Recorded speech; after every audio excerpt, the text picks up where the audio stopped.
Stand नको रे.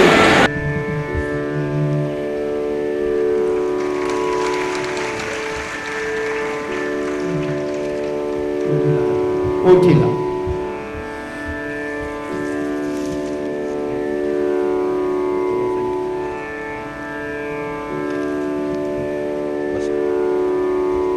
धन्यवाद. श्री ज्ञानदेव तुकाराम ज्ञानेश्वर महाराज की जय. तुकाराम महाराज की जय. सद्गुरु दादा महाराज अप्पा महाराज की जय. गजानन महाराज की जय.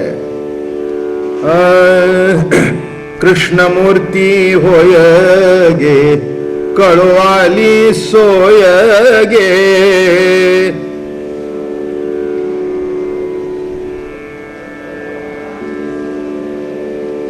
कृष्णमूर्ती होय गे कळवाली सोय गे. तुळशी माळा गळा गे कस्तुरीचा टिळा गे.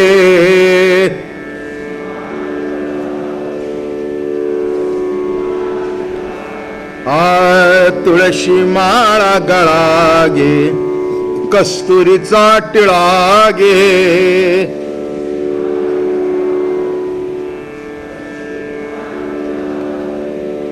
अर्धांगी रुक्मिणी अर्धांगी रुक्मिणी विंजणे वारीती गोपी बाळा गे. तुळशी माळा गळा गे कस्तुरीचा टिळा गे. तुळशी माळा गळा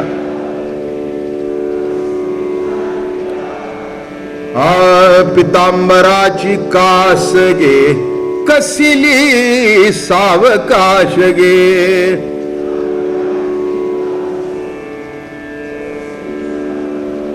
पितांबराची कास गे कसिली सावकाश गे.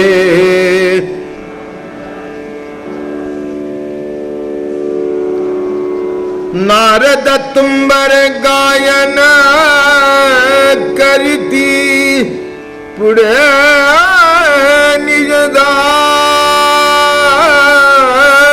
गे. नारद तुंबर गायन करीती पुढे निजदास गे. तुळशी माळा गळा गे कस्तुरीचा टिळा गे. तुळशी रुक्मिणी विंजणे वारीती गोपी बाळा गे. गोपी बाळा गे गोपी बाळा गे. तुळशी माळा गळा गे कस्तुरीचा टिळा गे.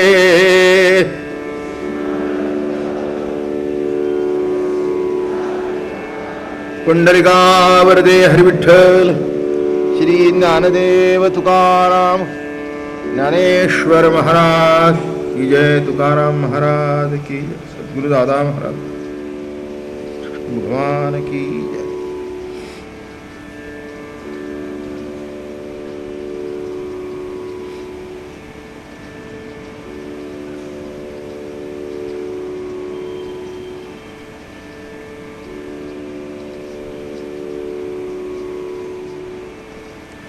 माऊली महावैष्णव संत श्रेष्ठ नाथ बाबा,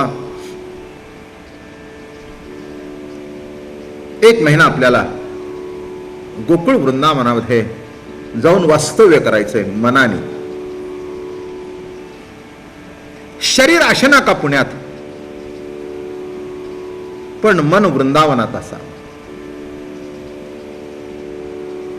शरीर आशना का तुमच्या घरात,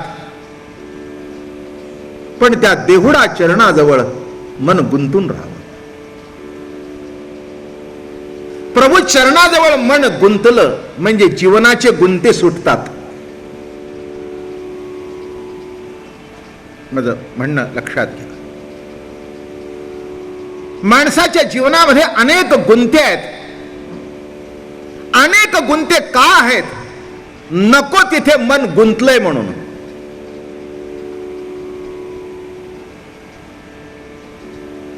प्रभू चरणाजवळ मन जेव्हा गुंतून राहील तेव्हा जीवनातले गुंते आपोआप सुटतील. हे थोडस कळायला पाहिजे. लहान मुलींना केसाचा गुंता सोडवता येत नाही. तो सोडवण्याकरता सासू लागत नाही. सासू जास्ती गुंता करून ठेवते. पण गुंता सोडवण्याकरता आई लागते. तसं जीवनातला गुंता सुटण्याकरता प्रभूचे चरण आणि संतांची संगत लागते. उद्धवा त्वा यार्थी बहुत न करावी व्युत्पत्ती, धरोनिया संत संगती आणि संसार गुंती उगवावी.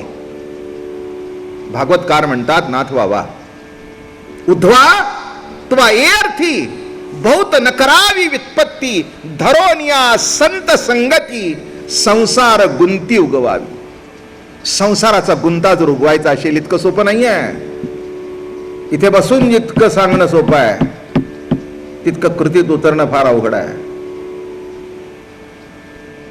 जो तो कीर्तनकार येतो म्हणतो देह वाईट आहे आणि देहानेच कीर्तन करतो.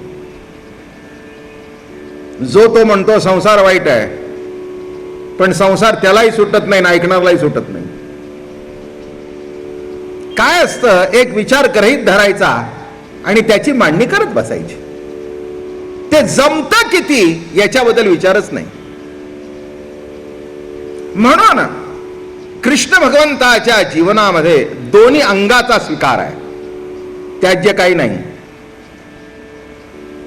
जे विषय त्याज्य आहेत असं आतापर्यंत वर्णन केलं गेलं त्या विषयाचं वर्णन करून शुकाधिक भागवत कथा सांगू लागले. काल ओवी म्हटली होती मी, विषय जिनोनी जन्मले ते शुकाधिकही दादुले, ते विषयोची वाणिता झाले भाट दयांचे. असं सांगतात की मत भागवत ग्रंथाचे 12 स्कंद म्हणजे 12 अवयव भगवंताचे. त्याच्यातलं दशमस्कंद हे हृदय आणि रास पंचाध्यायी हे भगवंताचे पंचप्राण.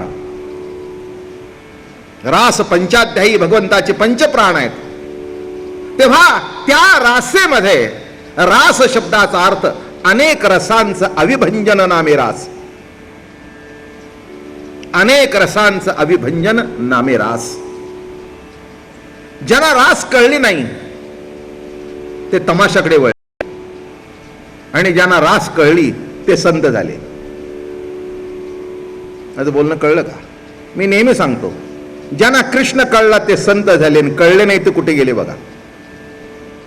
म्हणजे वैशिष्ट्य आहे ना.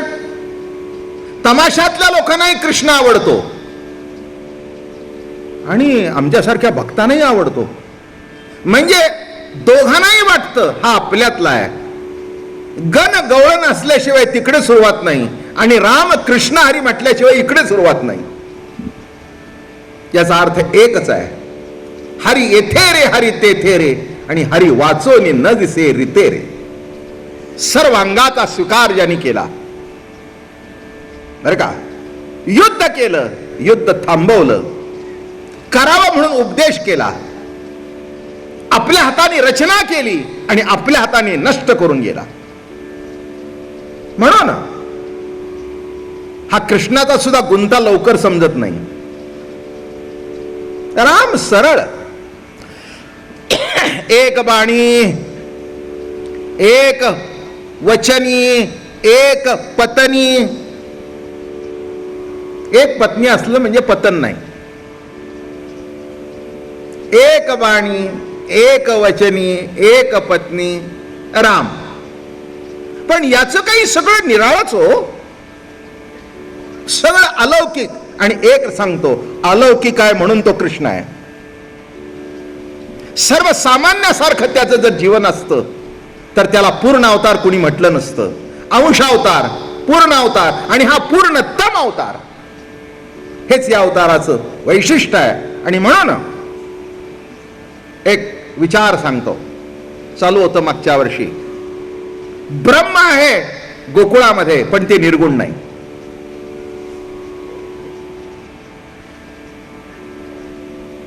अध्यात्म सांगत असताना ब्रह्माची व्याख्या निर्गुण, निराकार, आज्य, अव्य, अनंग, पेंदा, निकवडा, अचक्षु, अचरणु अशी ब्रह्माची व्याख्या केली जाते. बृहत म्हणजे सगळ्यापेक्षा जे मोठं ते बृहत, बृहत म्हणजे ब्रह्म, अशी ब्रह्माची व्याख्या केली जाते. सगुण साकार ब्रह्म नाही, निर्गुण निराकार. पण गोकुळामध्ये, वृंदावनामध्ये असं आहे, ब्रह्म आहे पण निर्गुण नाही, गुण साकार. आणि शेवटी मला असं वाटतं निर्गुण हा विचार आहे आणि सगुण हे दर्शन आहे.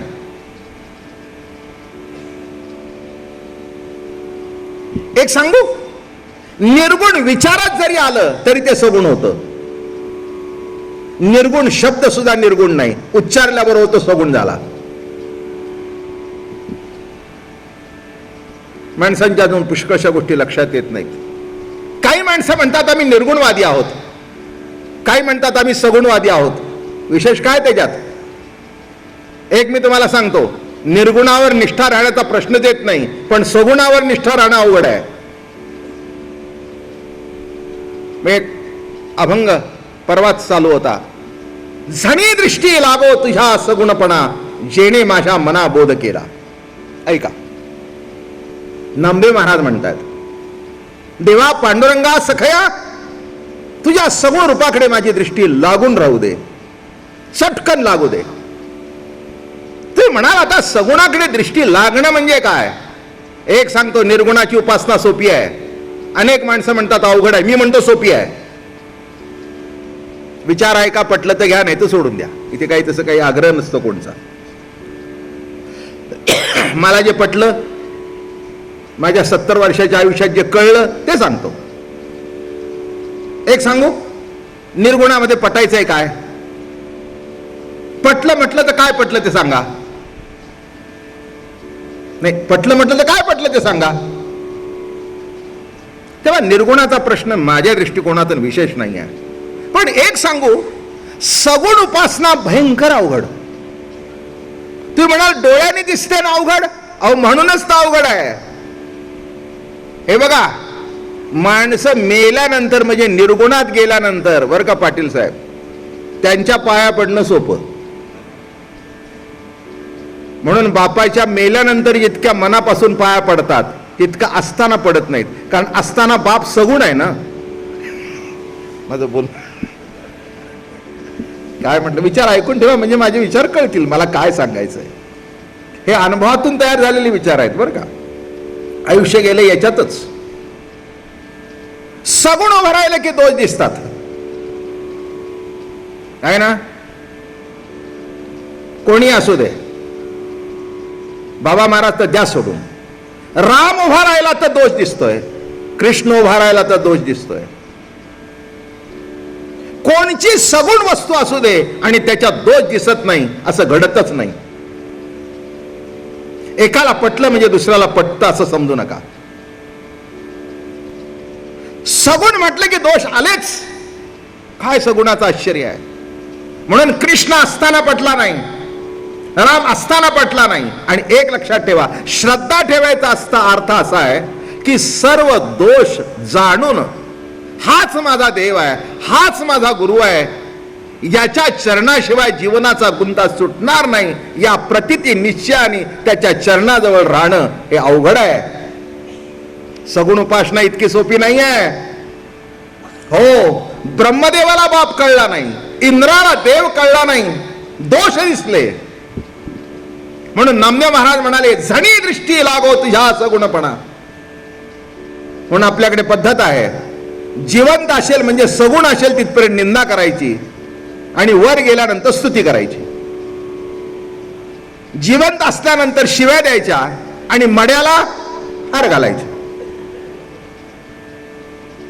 किती आश्चर्य आहे. सगुण निर्गुण सांगतोय बरं का तुम्हाला. काय काय सांगितलं मी? मेला म्हणजे काय झाला? निर्गुणच की. आणि सगुण म्हटलं की जरी मुलाला सांगितलं, आई सांगते 5 झालायस, बाबांचं दर्शन घे. नाही, तुला माहित नाही का आज सकाळीच मला रागवलंय, आज सकाळीच रागवले मला म्हणाले माझ्या समोर येऊ नकोस, होणार नाही. ते म्हणते बाबा अरे असं करू नकोस रे राजा, अरे रागवले ना तरी रात्रंदिवस तुझ्या करता तुझा बाप झुरतो रे, नाही म्हणू नकोस. काय तुझा बाप रात्रंदिवस तुझ्या करता झुरतो, तुझ्या करता खटपट करतो. काय म्हटलं, जन्म देणाऱ्या सगुण बापामध्ये दोष दिसतात आणि मेल्यानंतर बाबा.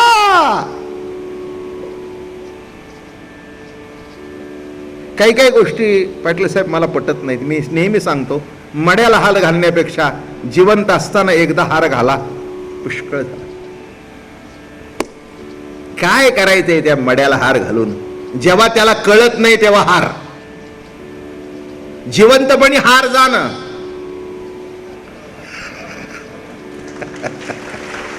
काय म्हटलं मी, जिवंतपणी हार जाणं, मेल्यानंतर त्या मड्यापुढे हार घालून हार जाण्याचं नाटक करायचं कशा करता. याचा अर्थ लक्षात आला का. सगुण कोणी का असे ना अवघड आहे. हो, कल्पनेत सगळंच चांगलं आहे, पण प्रत्यक्षात, म्हणून नामदेव महाराज कौतुकाने म्हणतात, झणी दृष्टी लागो तुझ्या सगुणपणा, जेणे माझ्या मना बोध केला.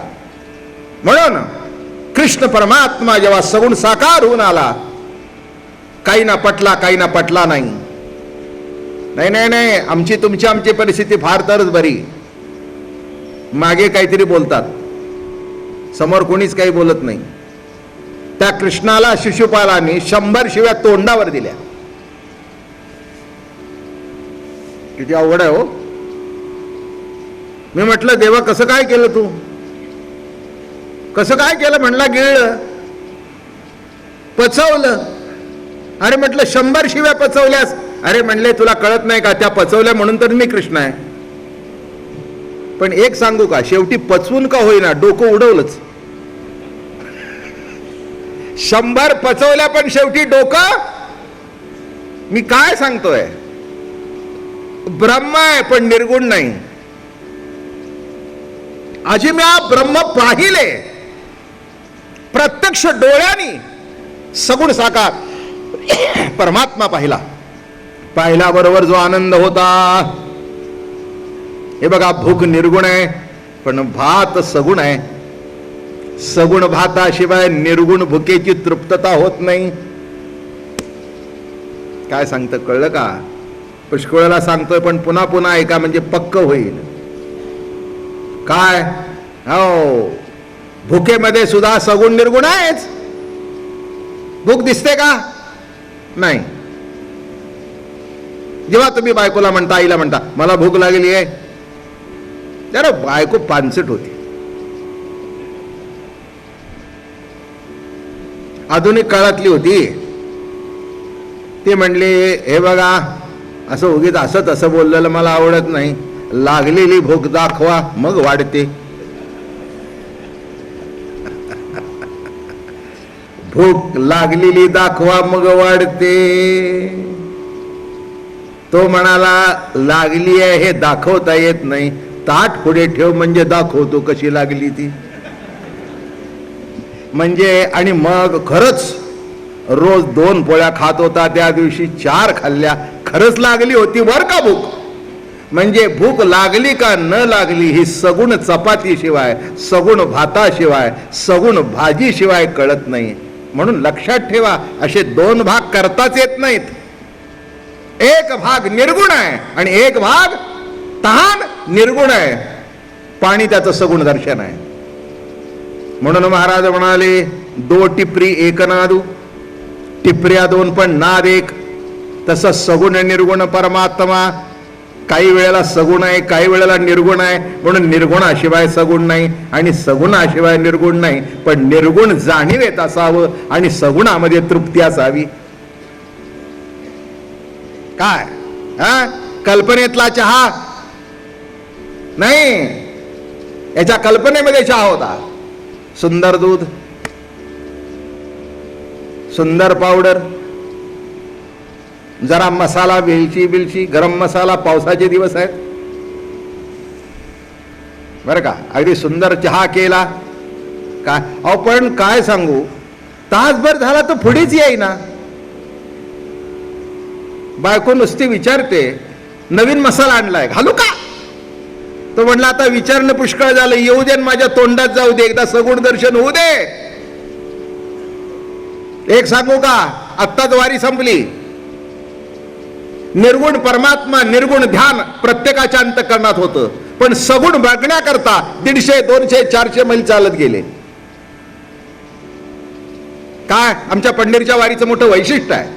पंढरीला जातात का हो, निघाला नाही हो, नाही हो, का दर्शन झालं नाही. किती आश्चर्य आहे. आणि तिथे जाऊन चरणावर मस्तक झालं की असा येतो एकदम फुललेला, काय निघालो निघालो, हो का दर्शन झालं. माझं म्हणणं कळलं का, किती सगुणाची ओढ आहे. हा, कल्पनेत मुलगा असून जमत नाही, मांडीवर यावा लागतो. हा, आणि मांडीवर मुलगा आल्यानंतर त्याला खेळवताना, त्याला नाचवताना जो आनंद आपल्या कल्पनेत, आपल्या मनात जो मुलगा आहे तो सगुण रूपाने मांडीवर येणं, ही संसाराची सांगत आहे. तसं निर्गुण निराकार परमात्मा हे सत्य आहे, पण सगुण दर्शन ही तृप्तता आहे. आणि त्याच्याकरता गोकुळामध्ये भगवान सगुण रूप धारण करून आले. म्हणून म्हटलं ब्रह्म आहे पण निर्गुण नाही. देहुडा चरणी वाजवितो वेणू, वाजवितो वेणू. काय म्हणतायत, देहुडा चरणू, देहुडा चरणू कसा उभा आहे. त्रिभंगी देवुडा ठाण मांडून माय. 3 ठिकाणी वाकलाय. त्रिभंगी देवुडा, हातामध्ये बासरी आहे, मान वाकलेली आहे, गाईला टेकून उभा आहे आणि हात राधिकेच्या खांद्यावर आहे. तात्विक दृष्टिकोनातून अर्थ सांगतो थोडासा. गो इंद्रियांचं कुळ नामे गोकुळ, इंद्रिय नामे गाई. आणि इंद्रियांना वळवतो तो गोवळ. अर्थ काय, इंद्रियांना वळवतो तो गोवळ. कुणाला गोवळ म्हणावं, कुणाला काय म्हणावं हे थोडस समजणं आवश्यक आहे. गो इंद्रियांचं कुळ, पंच ज्ञानेंद्रिय, पंच कर्मेंद्रिय, 11वं मन, 12वी बुद्धी, हे कुळ कशाचं, गो इंद्रियांचं कुळ. आणि त्या इंद्रियांना वळवणारा गोवळ. तात्विक दृष्टिकोनातून कृष्णचरित्र थोडस माहिती असणं आवश्यक आहे. तुम्ही म्हणाल कृष्ण आम्हाला गोकुळचा माहिती आहे, पण त्यापेक्षा पुढचा कृष्ण आहे. यासी पाहता हो हृदयस्थ पाहिला. कोण पाहिला, हृदयस्थ परमात्मा. गोकुळ, गोकुळ पुढे सांगू का, गो इंद्रियांचं पालन करतो तो गोपाळ. गो इंद्रियामधून प्रभू प्रेमाचा रस पिते ती गोपी. इंद्रियातून विषयांचा रस पिणारे तुम्ही आम्ही. कशाचा रस पिता, नाही का, कशाचा रस पिता, विषयांचा रस. शब्द स्पर्श रूप रसगंधे 5 विषय आहेत. किती विषय आहेत, 5 विषय. मग हे पंचविषय जे आहेत, शब्द स्पर्श रूप रस गंध, त्याच्यातून कशाचा रस पितो, विषयांचा रस पितो. पण गोइंद्रियामधून प्रभू प्रेमाचा रस पिते ती गोपी. अहो विषयांचा रस तर सगळेच पितात, कोण पित नाही. त्याच्याकरता खटपट आहे. उत्तम जेवण, बरोबर आहे ना, उत्तम कपडे, उत्तम कानाला गाणं, सगळं उत्तम, उत्तम स्त्री, सगळं उत्तम. पण लक्षात घ्या, विषयातून तृप्ती त्या वेळेपुरती होत असेल, त्या वेळेपुरती होत असेल, पण अखंड तृप्ती त्याच्यातून होत नाही. अखंड तृप्ती करता कृष्ण चरित्र ऐकावं. साधी तृप्ती आहेच. बघा, चहा पिला की तेवढं संपलं. स्त्री आवडीची असेल, तिचा भोग घेतला, संपलं. कानाने गाणं ऐकायचं ते सुद्धा किती वेळ ऐकायचं त्यालाही मर्यादा आहे. पुढे तेही संपलं. उत्तम कपडे जाताना घातले, अगदी अंगावरचा सूट 10,000चा आहे, जाताना रुबाब मध्ये घालून गेला, येताना कोट असं खांद्यावर लोंबकळत आणला. बघा ना, हे मोठे मोठे कंपनीमध्ये जाताना अगदी असे मोठे टाय बी अगदी अगदी विंडसर नॉट बांधून जातात. हे समोसा नॉट, टायच्या नॉट 2 असतात, एक उभी आणि एक समोसा. मी आपलं बांधत होतो म्हणून सांगितलं. एक काळ असा होता की 3 पीस सूट घालत होतो मी, आणि या टाय कशा बांधाव्या त्याची नावं विवेकान कॉन्व्हेंटमध्ये स्टुडंट झालं. मग त्याच्यानंतर बिझनेसही मोठा होता, ऑफिसमध्ये जाताना रोबाबमध्ये जायचं असं, बोट टाय बांधून अगदी. आताचा भाग निराळा आहे. सगळे वेश ज्याच्यामध्ये आले असा हा पारमार्थिक वेश आहे. या वेशाने मी बदललो आणि या वेशाने तुम्हालाही बदलायचंय. जो बदलता येतो तो वेश निराळा, पण जो वेश बदलायचा नाही आणि बदलावा वाटत नाही असा एकच हा पारमार्थिक वेश, सुंदर वेश आहे. ज्याच्यामध्ये आवेश नाही, याच्यामध्ये द्वेष नाही. शब्द कळले? याच्यामध्ये आवेश नाही, याच्यामध्ये द्वेष नाही.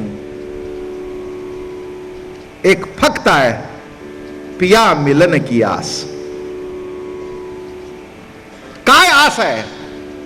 पिया मिलन की आस,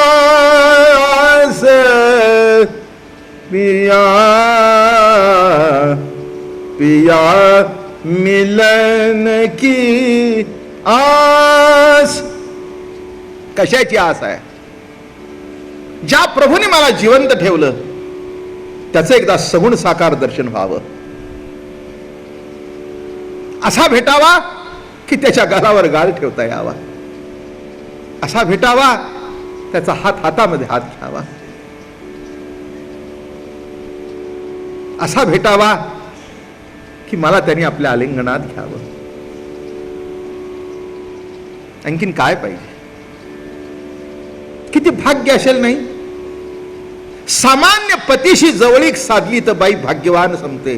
विश्वाचा जो पती, देहाचा पती, मनाचा पती, चित्ताचा पती, जो प्रभू सगुण साकार होऊन जर समोर उभा राहिला तर ते आलिंगन काय असलं पाहिजे, ती भेट काय असली पाहिजे, त्याच्याकरता ही तळमळ आहे. म्हणून म्हटलं पिया मिलन की आस. पिया जो आहे, प्राण पिया. माणसांना अर्थच कळत नाही. त्यांना असं वाटतं कुणावर तरी प्रेम करणारा. अरे मला कुणावर प्रेम करणारा नको आहे, जो तुमच्यावर प्रेम करतो तो प्राण प्रिया. तुम्ही त्याच्यावर प्रेम करता की जो तुमच्या देहावर प्रेम करतो. माझं बोलणं कळलं? तुम्ही कुणावर प्रेम करता? जो तुमच्या देहावर प्रेम करतो. प्रेम त्याच्यावर करा जो केवळ तुमच्यावर प्रेम करतो. प्रियाची परमसीमा तो माऊली भेटे आत्मा, ती खेवी आटे दिंडिमा संसारिक हे. का गवळणीना कृष्ण आवडत होता? त्यांना असं वाटत होतं हा देव नाही आहे. देव म्हणण्यामध्ये एक अंतर निर्माण होतो. तो देव, मी जीव, तो देव. तो सर्वज्ञ, मी अल्पज्ञ. तो सर्वशक्तिमान, मी अल्पशक्तिमान. हा भेद वेदांत शास्त्र सांगताना आम्ही असंच सांगतो. सर्वशक्तिमान, अल्पशक्तिमान. पण प्रेमामध्ये सत्ता पालटते. प्रेमाचं ऐश्वर्य निराळा आहे. जगत वेदांत सांगताना असं आहे, जीव परतंत्र आणि ईश्वर स्वतंत्र. प्रेम सांगताना, भक्ती सांगताना असं आहे की ईश्वर परतंत्र आणि भक्त स्वतंत्र. बघा कसं नातं बदलतं, कसं नातं बदलतं बघा. हो, केवढाही मोठा समर्थ बाप असू दे, पण त्या बाळाने त्याच्या पायाला मिठी मारली तर बाप जागचा हालत नाही. पेलवान बाप, काय हिंद केसरी, एक हिंद केसरी भेटले आम्हाला. त्यांच्या घरी गेलो होतो, मस्त माणूस होता. आणि निघताना त्याचं पोर जवळ आलं आणि त्या पोराने पायाला त्याच्या मिठी मारली आणि तो बायकोला हाक मारतो, अगं जाई घे ग जरा महाराजांना पोचून यायचं, हा काय सोडत नाही मला. मी म्हटलं तुम्ही कुस्त्या कोणाबरोबर केल्या? तुम्ही हिंद केसरी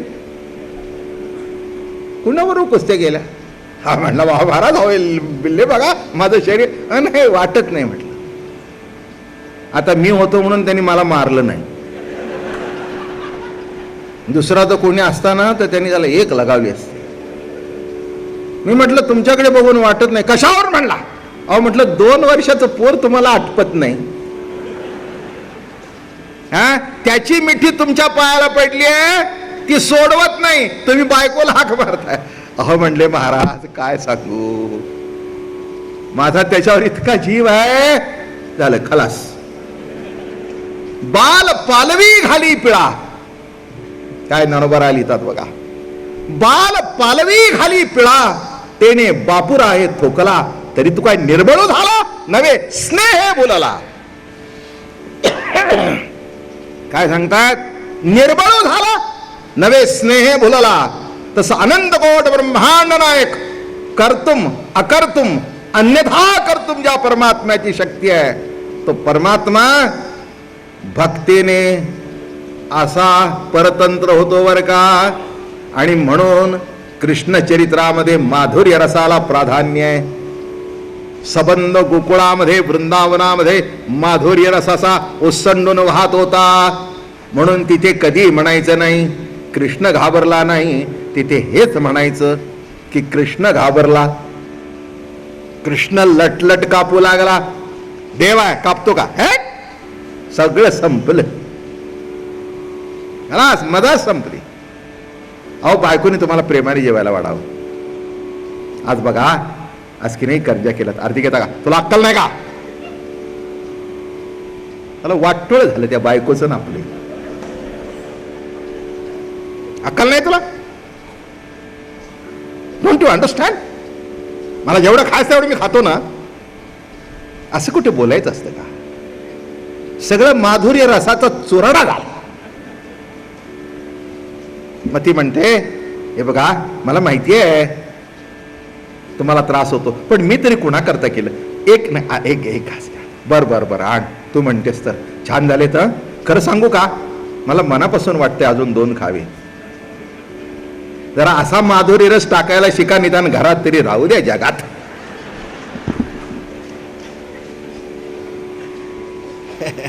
तुमच्याकडे पैसे असतील पण दरिद्री नारायणात. ज्याला प्रेम देता येत नाही आणि प्रेम घेता येत नाही, त्याच्या इतका गरीब माणूस जगात दुसरा कोणी नाही. पैशाने काय मग करतात? कोण पाहिजे तुम्हाला पैसे?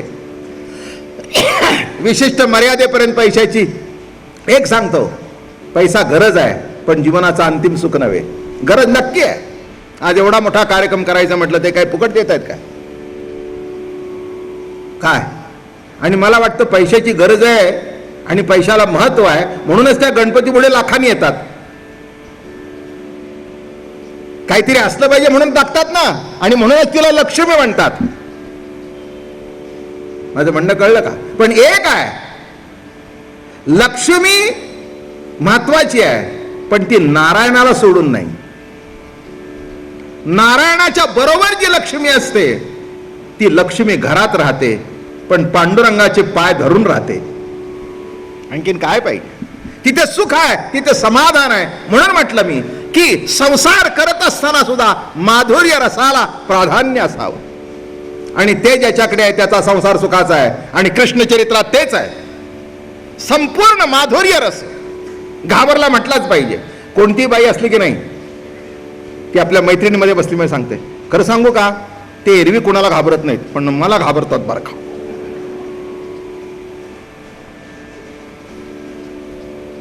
पाटील साहेब याच्यावर मी काय वक्तव्य करू? काय वक्तव्य करू? नाही करतो ना. काय काय करू? एकच सांगतो, तिला सांगताना जे आपण सुद्धा म्हणावं, हो खरंच मी कोणाला घाबरत नाही पण तिला घाबरतो बरं का. अहो काय तुम्हाला सांगू, पुढचा आठवडा मजेत.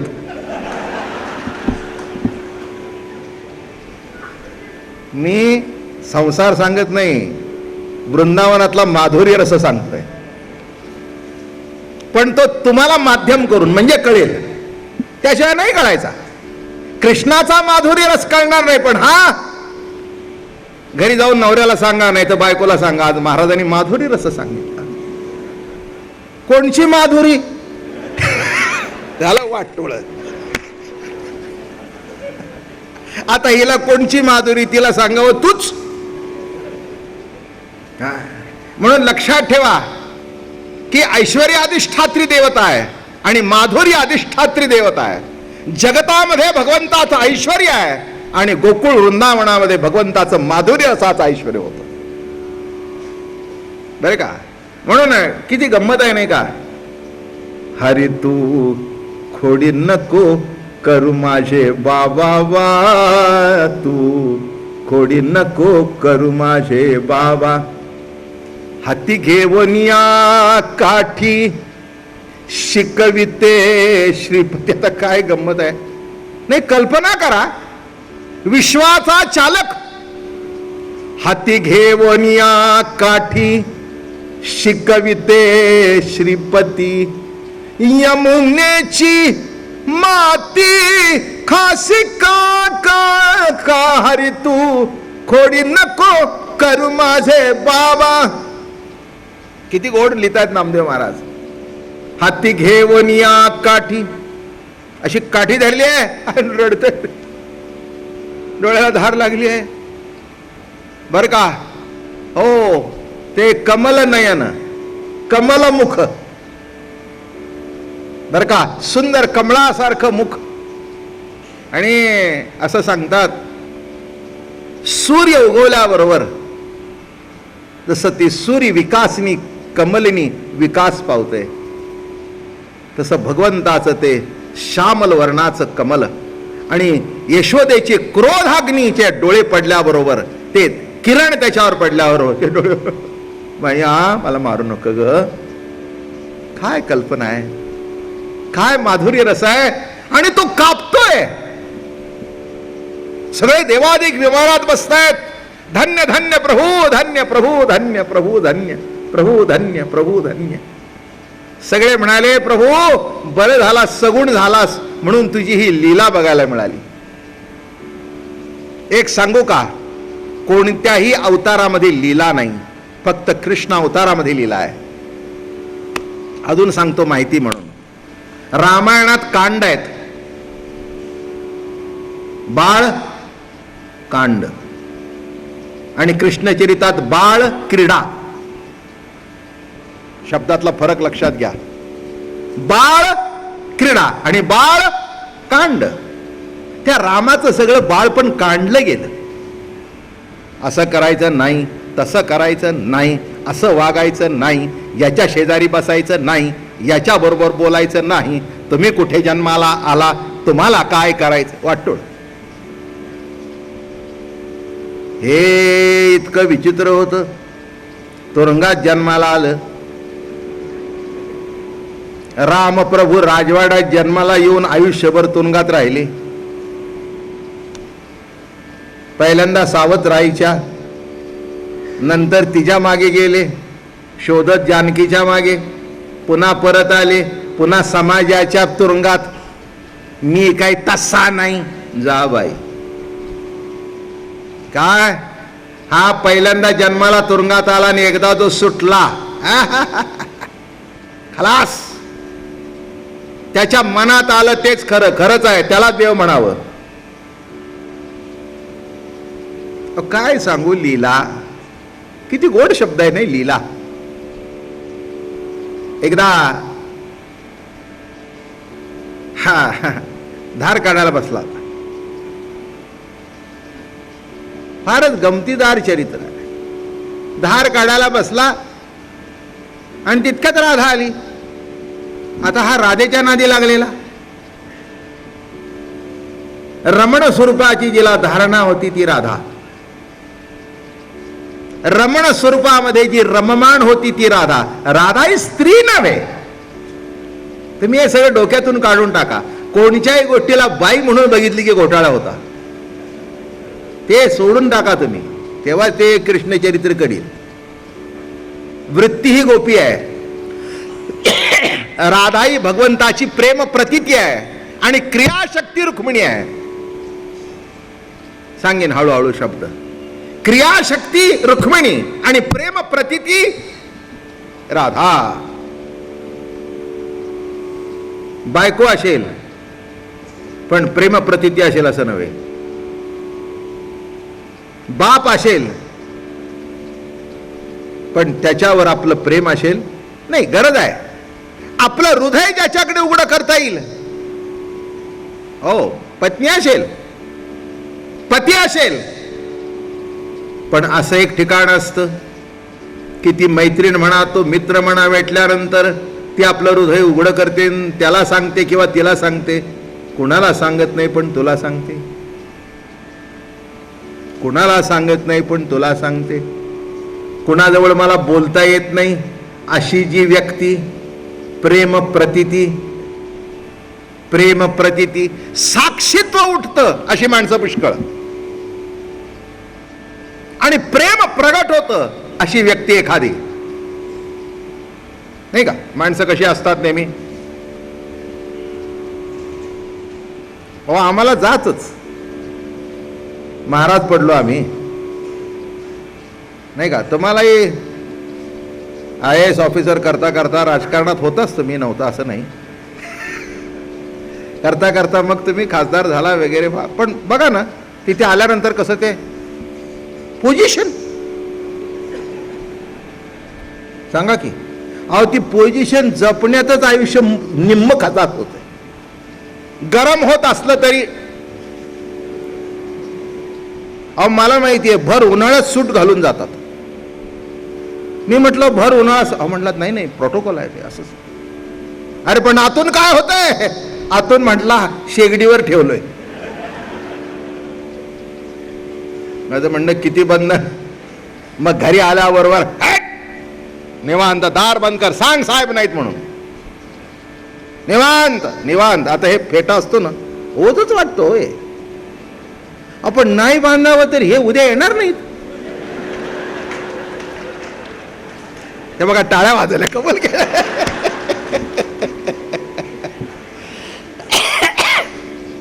काय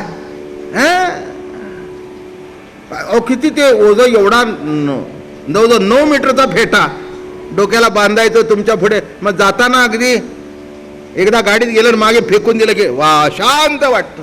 पण इथे बांधलंच बाई. खांद्यावर शाल नाही तर उपरणं पाहिजेच, नीटनेटकं पाहिजेच. का? काहीतरी बंधन आहेत, बंधन आहेत. ठीक आहे, विशिष्ट मर्यादापर्यंत ती बंधनं. पण या कृष्णाने असं केलं, सगळं दिलं दुखारून. काही नाही म्हणले. मी म्हणेल ते बरोबर, म्हणेल ते.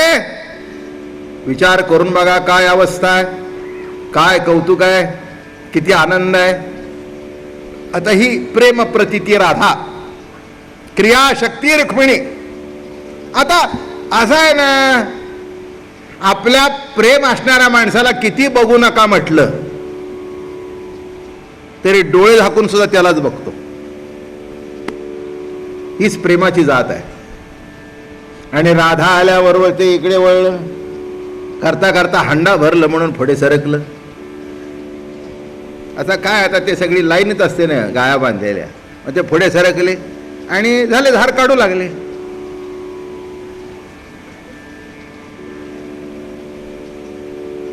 तुम्हाला काय सांगू, मैया आली तिथून, तिने बघितलं. ते म्हणले, कृष्णा बघतोयस कुठे, धार कुठे काढतोयस? आणि तू बघतोयस का कुठे बसलायस? अरे बैलाच्या खाली बसलायस. अभंग आहे नामदेव महाराजांचा, माझ्या गाठचं काही सांगत नाही. अरे तू बैला खाली बसलाय. अगं म्हणले, आई तुला माहित नाही, देवाची करणी आगाध आहे. मी बसलो तेव्हा 4च होतं, आता येतं 1 झालं.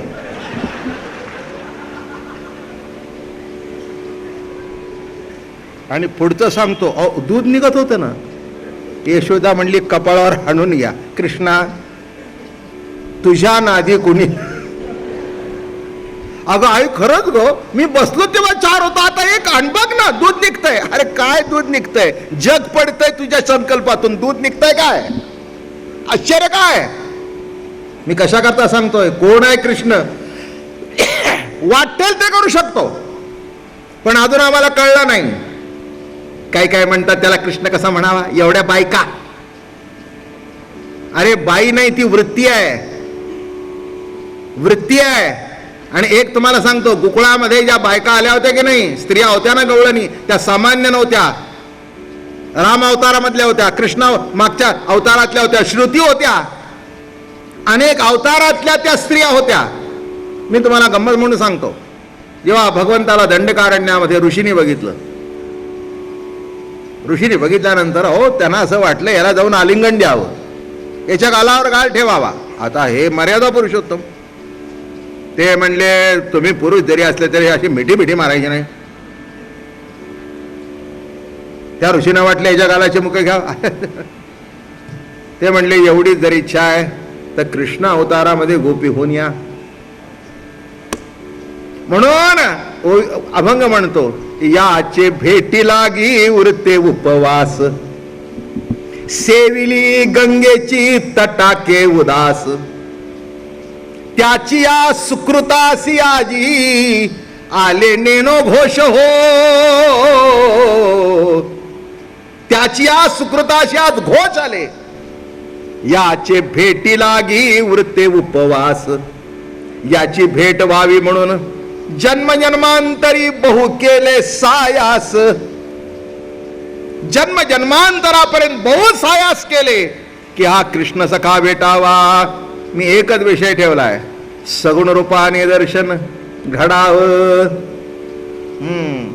सगुण रूपाने तुझं दर्शन घडावं ही मनामध्ये ओढ होती. म्हणून लक्षात ठेवा, आपल्या आपल्या कल्पना आहेत त्या निर्गुण आहेत, आणि त्या सगुण झाल्याशिवाय समाधान भेटत नाही. कल्पनेतली नोकरी सगुण लागावी लागते. कोणची वस्तू अशी आहे, पण विद्वान म्हणतात काय सगुण फॉर द मायनॉरिटीज. म्हणजे परमार्थातले ज्यांना काही कळत नाही त्यांच्याकरता. अरे असं नाही आहे, तुम्हालाच कळलं नाही आहे. माणसं म्हणतात सगळ्या ठिकाणी देव आहे, देऊळ कशा करता? मग सगळ्या ठिकाणी जर देव आहे तर देवळातल्या मूर्तीत नाही का? आर्ग्युमेंट कशी करतात तेच मला लक्षात येत नाही. तुकाराम महाराजांनी एकाला प्रश्न विचारला, अवघे ब्रह्मरूप रिता नाही ठाव आणि प्रतिमा तो देव कैसा नव्हे. आता एक मान्य आहे, प्रतिमे एवढा देव नाही, पण प्रतिमेत देव नाही असं म्हणता का? असं म्हणता का? प्रतिमे एवढा देव नाही, पण प्रतिमेत देव नाही. सर्व ठिकाणी जर परमात्मा आहे तर त्या प्रतिमेमध्ये सुद्धा देव. म्हणून असा हा परमात्मा गोइंद्रियांचं कुळ गोपाल असा अवतार घेऊन आला. आणि काय तुम्हाला सांगू, लीला सुरुवात केली. लीला त्याला म्हणावं की जे करत असताना आनंद मिळतो. खेळ कशाला म्हणावं? सध्या चाललाय तो फिक्सिंग, त्याला काही खेळ म्हणतात का? खेळ नाही. खेळ म्हणताना कोण जिंकलं किंवा कोण हारलं याचा विचार न करता मन मोकळेपणातून आनंद लुटावा. खेळ खेळ हो खेळ. संसार करत असताना सुद्धा उगीच अहंकार ठेवून संसार करू नका, संसार होणार नाही. काही काही पुरुष मी बघितले बाहेर सगळ्याशी असं असं बोलेन, घरी आलं की. मी एकाला विचारलं, एवढे डोळे वटारून घरी काय येतं, जरा बारीक करून या की. बरं काय पाटील साहेब, माझा जरा अधिकार नीट पडतो त्यामुळे विचारू शकतो मी. बरं त्यांनाही काही तसं बोलता येत नाही. मी म्हटलं जरा नीट डोळे करून या की. ते म्हणले बाबा महाराज तुम्ही जर असं बोलायला लागलं तर मला घरातलं कोण घाबरायला नाही, पण तुम्हाला असं का वाटतं मला घाबरलं पाहिजे? तुमच्याकडे बघितल्यानंतर प्रेम वाटावं असं का वाटत नाही? तुम्हाला बघून घबराट निर्माण झाली पाहिजे. म्हणजे तुम्ही पोलीस ऑफिसर आहात का कोण आहात? कशा करता सांगितलं? तसं देव म्हटल्याबरोबर तो शासन करताय. तो पापावर बोट ठेवतो असं वाटतं कामा नये. देव म्हटल्यानंतर तो माझा मायबाप आहे, माझा जीविता जीवलग आहे, तो माझा सखा आहे असं वाटलं पाहिजे. आणि ही दृष्टी वारकरी संप्रदायात आहे. विठ्ठल बाप माय चुलता, विठ्ठल भगिनी आणि भ्राता. बघून काय वाटलं? विठ्ठल कोण आहे? माझा सखा आहे, माझा भ्राता आहे. असा हा कृष्ण सखा गोकुळामध्ये अवतीर्ण झाला. आणि एक सांगतो, अशी लीला करायला सुरुवात केली. एक दिवस सखा असा, अहो काय तो याचा महाल, अतिशय सुंदर महाल, असं बघावं तर तोंड दिसत होतं. अतिशय सुंदर जमीन केलेली, लखलखीत नुसती. आणि काय सांगू, त्याच्यात बघितलं आणि तो हसतोय, असं करतोय, असं करतोय, असा. त्यातल्यात खांब पण तिथे होता, तिथेही दिसतोय, इथेही दिसतोय. त्याला असं करतोय, असं करतोय. आणि एक लोण्याचा गोळा होता हातात. मी छोटी छोटी लीला सांगणार, तुम्हाला माहिती आहे, गेल्या वर्षीपासून ऐकताय तुम्ही. काय? असा लोण्याचा गोळा घेतला आणि त्या प्रतिबिंबाला भरवू लागला. इथे त्याला भरवतोय. तितक्यात राधा तिकडून मागून आली आणि त्या प्रतिबिंबाच्या तोंडावरून हात फिरवतोय. कोण? हा कृष्ण.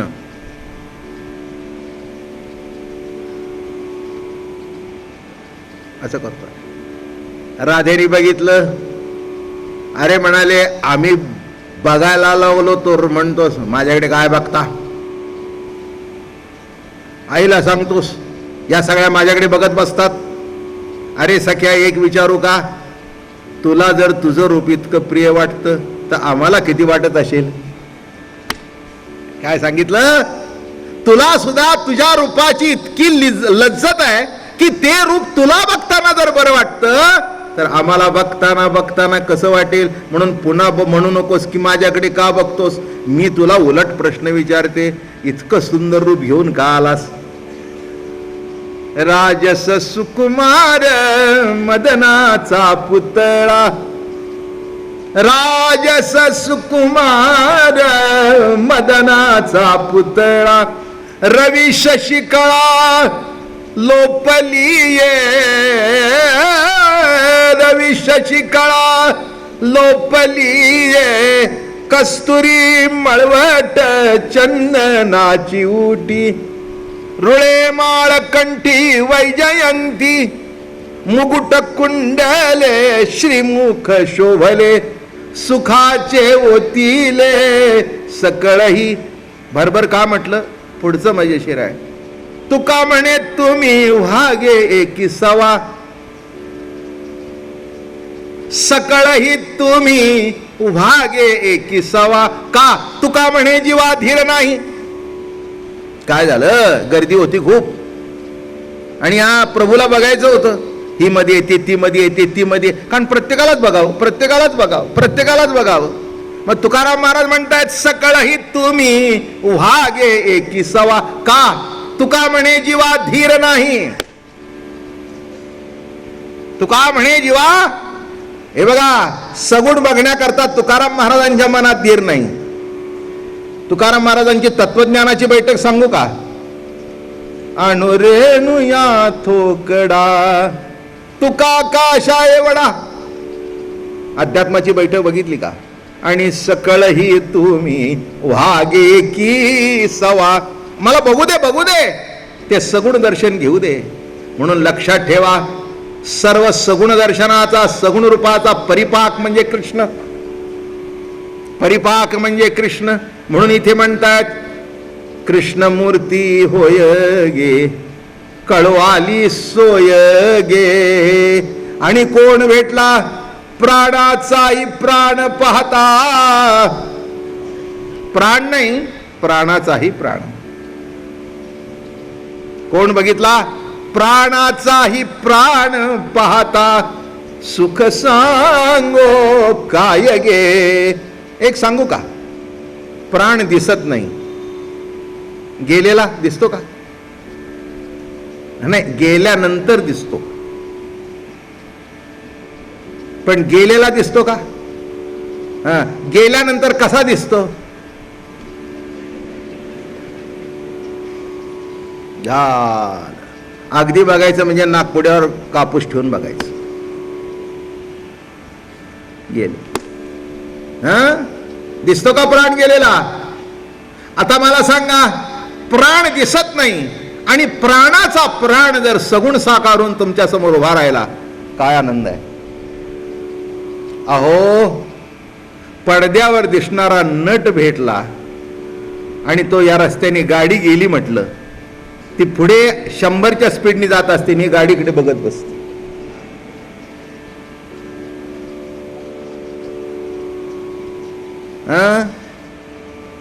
सगळ्या पावडरची पुटं लावून चांगला दिसतो, त्याच्या मागे एवढे धावता, तर सगळे गाल, सगळी नाकं, सगळे डोळे ज्याच्यातून प्रगट झाले, तो जर नाक घेऊन आला असेल तर ते विश्वातलं सुंदर नाक असेल. तो डोळे घेऊन आला असेल तर विश्वात ते सुंदर डोळे असतील. आणि असा जर समोर उभा राहिला असेल तर काय आनंद असेल, काय आनंद असेल. ते डोळे भाग्यवान. म्हणून नाथ महाराज म्हणाले, प्राणाचाही प्राण पाहता सुख सांगो काय गे, तुळशी माळ गळा गे, कस्तुरीचा टिळा गे. अशाच प्रभूचं दर्शन आपण रोज घेत राहू, रोज घेत राहू. मी काही एवढा मोठा कीर्तनकार, प्रवचनकार नाही, पण एक मनामध्ये खरंच मनापासून तळमळ आहे. पाटील साहेब, एक दिवस का होईना, केव्हा यात्रा संपेल त्याच्यापूर्वी त्याला प्रेमाने बिलकता यावं. पिया मिलन की आस, पिया मिलन की आस.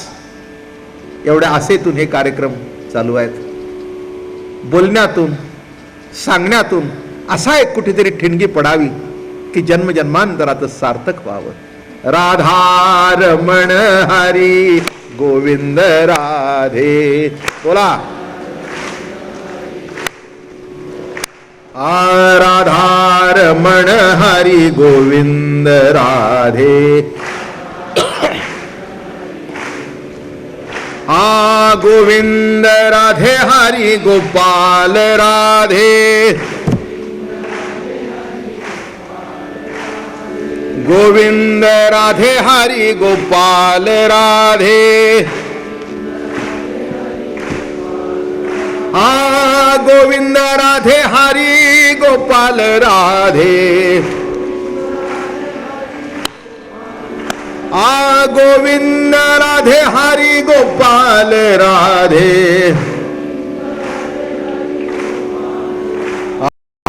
रमण हरी गोविंद राधे.